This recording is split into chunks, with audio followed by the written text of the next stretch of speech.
শুরু করছি গল্প থেকে পাঠ। আজ বিশ্বকবি রবীন্দ্রনাথ ঠাকুরের দেনা পাওনা গল্প থেকে পাঠ করে শোনাচ্ছি। 5 ছেলের পর যখন এক কন্যা জন্মিল, তখন বাপ মায়ে অনেক আদর করিয়া তাহার নাম রাখিলেন নিরুপমা। এ গোষ্ঠীতে এমন শৌখিন নাম ইতিপূর্বে কখনো শোনা যায় নাই। প্রায় ঠাকুর দেবতার নামই প্রচলিত ছিল। গণেশ, কার্তিক, পার্বতী তাহার উদাহরণ। এখন নিরুপমার বিবাহের প্রস্তাব চলিতেছে। তাহার পিতা রামসুন্দর মিত্র অনেক খোঁজ করেন, কিন্তু পাত্র কিছুতেই মনের মতো হয় না। অবশেষে মস্ত এক রায় বাহাদুরের ঘরের একমাত্র ছেলেকে সন্ধান করিয়া বাহির করিয়াছেন। উক্ত রায় বাহাদুরের পৈতৃক বিষয় আশায় যদিও অনেক হ্রাস হইয়া আসিয়াছে, কিন্তু বনেদি ঘর বটে। বরপক্ষ হইতে 10,000 টাকা পণ এবং বহুল দান সামগ্রী চাহিয়া বসিল। রামসুন্দর কিছুমাত্র বিবেচনা না করিয়া তাহাতেই সম্মত হইলেন। এমন পাত্র কোনো মতে হাত ছাড়া করা যায় না। কিছুতেই টাকার জোগাড় আর হয় না। বাধা দিয়া বিক্রয় করিয়া অনেক চেষ্টাতেও 1,006-7 বাকি রহিল। এদিকে বিবাহের দিন নিকট হইয়া আসিয়াছে। অবশেষে বিবাহের দিন উপস্থিত হইল। নিতান্ত অতিরিক্ত সুদে একজন বাকি টাকাটা ধার দিতে স্বীকার করিয়াছিল, কিন্তু সময়কালে সে উপস্থিত হইল না। বিবাহ সভায় একটা তুমুল গোলযোগ বাঁধিয়া গেল। রামসুন্দর আমাদের রায় বাহাদুরের হাতে পায়ে ধরিয়া বলিলেন, শুভকার্য সম্পন্ন হইয়া যাক, আমি নিশ্চয় টাকাটা শোধ করিয়া দিব। রায় বাহাদুর বলিলেন, টাকা হাতে না পাইয়া বর সভাস্থ করা যাইবে না। অন্তঃপুরে একটা কান্না পড়িয়া গেল। এই গুরুতর বিপদের যে মূল কারণ, সেই চেলি পরিয়া, গহনা পরিয়া, কপালে চন্দন লেপিয়া চুপ করিয়া বসিয়া আছে। বাবি শ্বশুর কুলের প্রতি যে তাহার খুব একটা ভক্তি কিংবা অনুরাগ জন্মিতেছে, তাহা বলা যায় না।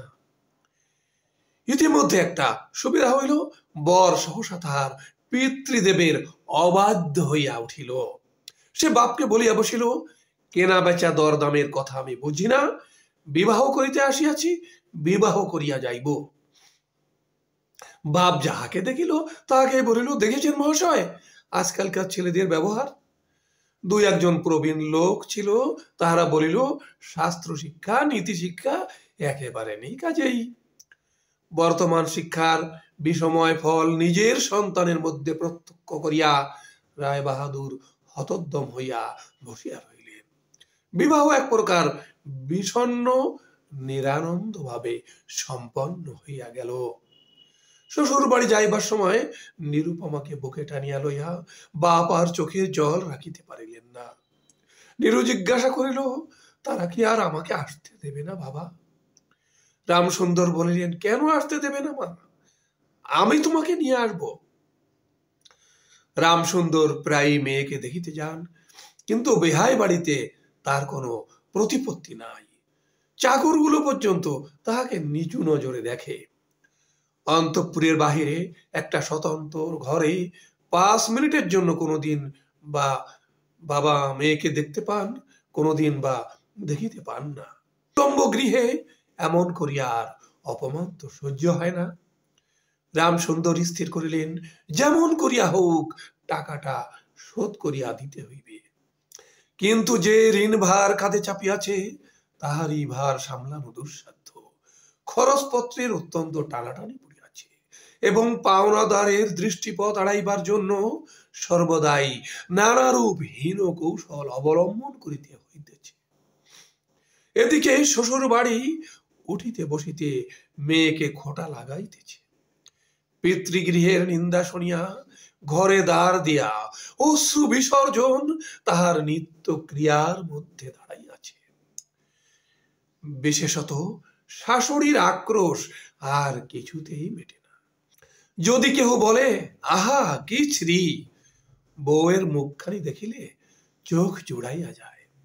শাশুড়ি ঝংকার দিয়া উঠিয়া বলে, শ্রী তো ভারী, যেমন ঘরের মেয়ে তেমনই শ্রী। এমনকি বউয়ের খাওয়া পড়ারও যত্ন হয় না।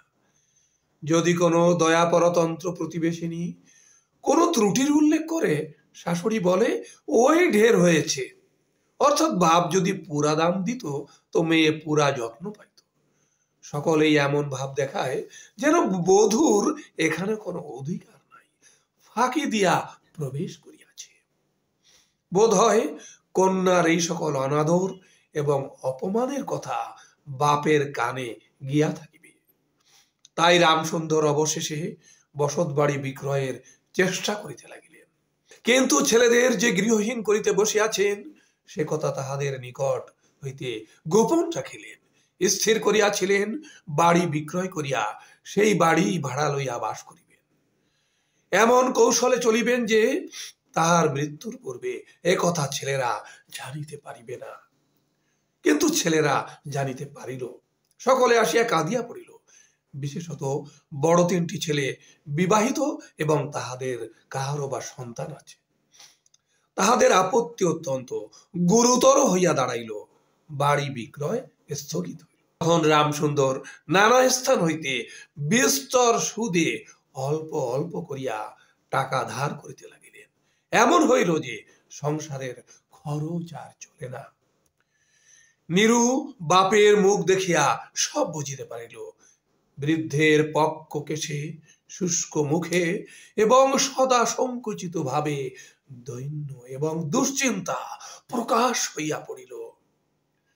মেয়ের কাছে যখন বাপ অপরাধী, তখন সে অপরাধের অনুতাপ কি আর গোপন রাখা যায়? রামসুন্দর যখন বেহাই বাড়ির অনুমতি ক্রমে ক্ষণকালের জন্য কন্যার সাক্ষাৎ লাভ করিতেন, তখন বাপের বুক যে কেমন করিয়া ফাটে তাহা তাহার হাসি দেখিলেই ঢের টের পাওয়া যাইত।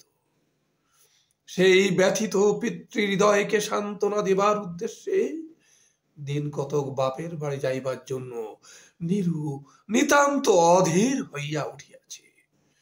বাপের ম্লান মুখ দেখিয়া সে আর দূরে থাকিতে পারে না। একদিন রামসুন্দরকে কহিল, বাবা, আমাকে একবার বাড়ি লইয়া যাও। রামসুন্দর বললেন, আচ্ছা। কিন্তু তাহার কোনো জোর নাই। নিজের কন্যার উপরে পিতার যে স্বাভাবিক অধিকার আছে তাহা যেন পণের টাকার পরিবর্তে বন্ধক রাখিতে হইয়াছে। এমনকি কন্যার দর্শন সে অতি সসংকোচে ভিক্ষা চাহিতে হয়। সময় বিশেষে নিরাশ হইলে দ্বিতীয় কথাটি কহিবার মুখ থাকে না। কিন্তু মেয়ে আপনি বাড়ি আসিতে চাহিলে বাপ তাহাকে না আনিয়া কেমন করিয়া থাকে।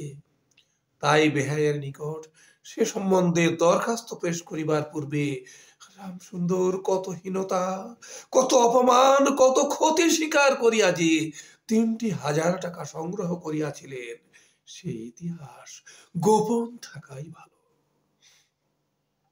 নোট কখানি রুমালে জড়ায়ে চাদরে বাঁধিয়া রামসুন্দর বেহাইয়ের নিকট গিয়া বসিলেন। প্রথমে হাস্য মুখে পাড়ার খবর পাড়িলেন, হরে কৃষ্ণের বাড়িতে একটা মস্ত চুরি হইয়া গিয়াছে।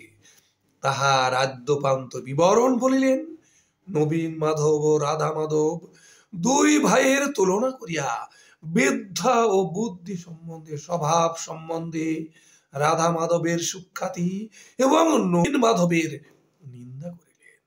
শহরে একটা নতুন ব্যামো আসিয়াছে, সে সম্বন্ধে অনেক আজগুবি গল্প আলোচনা করিলেন।